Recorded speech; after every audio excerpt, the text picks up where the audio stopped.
بسم اللہ الرحمن الرحیم۔ ابن عمر رضی اللہ تعالیٰ عنہ سے روایت ہے کہ انہوں نے کہا کہ ایک دفعہ ہم نبی کریم صلی اللہ علیہ وسلم کے ساتھ نماز پڑھ رہے تھے کہ لوگوں میں سے ایک آدمی نے کہا اللہ اکبر کبیرہ والحمد للہ کثیرہ وسبحان اللہ بکرۃ و اصیلہ۔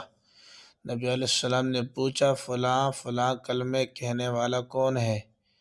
لوگوں میں سے ایک آدمی نے کہا اللہ کے رسول میں ہوں۔ آپ صلی اللہ علیہ وسلم نے فرمایا مجھے ان پر بہت حیرت ہوئی، ان کے لیے آسمان کے دروازے کھول دیے گئے ہیں۔